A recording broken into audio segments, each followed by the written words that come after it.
So we're now approaching one of my favorite exercises, which is a dead bug.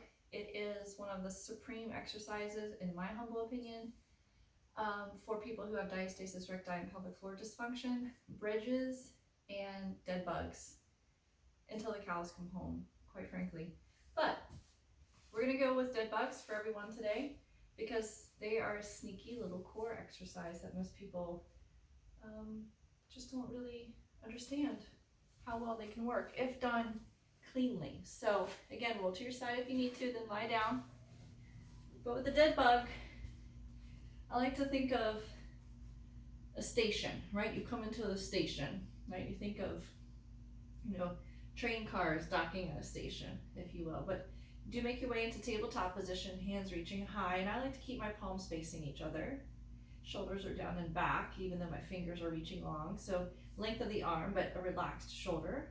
And then find your best natural spine.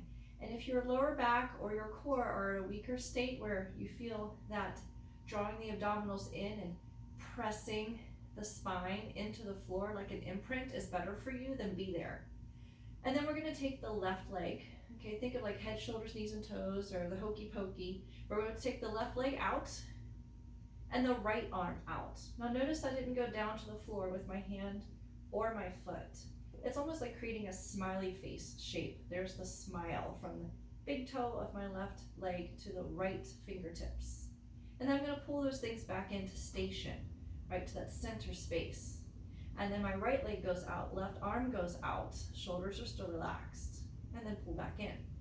Now a lot of times with dead bugs I see this, and people are just flinging everywhere. They end up moving the same arm, same leg, or they're just like crazy, and their hip flexors hurt because the pelvis starts moving around, the spine is flexing and extending, and it's not about how close you can bring your knees on this one, it's about keeping that tabletop, that control. So we reach and we pull, stop.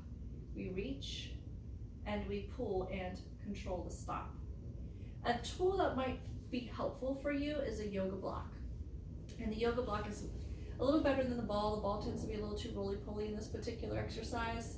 So block is really handy to have. But you'll take a block, and you can also use a book, as long as it doesn't open all over the place, like if it's a bound journal or something. But I even like the width of a block for this. But you take the block, and let's say you place, it's in your right hand, place it inside of your left knee, so between your knees, but you're gonna touch the block to the inside of your left knee. So your right hand is pushing into the block and your left knee. And you're going to reach your right leg long and your left arm. And you're gonna give a gentle squeeze. And then you come in, now the left hand replaces the right on the box, and you put that block into the right knee, and then you switch. Now, if you're using this modification, it might be a slower process. So I'm gonna switch, right hand presses block into left knee, right leg extends, left arm extends. And then I'm gonna switch. But it's going to be very precise and very effective. It might take you a while to get to the 50, but it'll be so good for your core. And of course you can speed it up. So as your brain taps into the coordination of, all of these legs and arms moving at the same time, you can speed it up.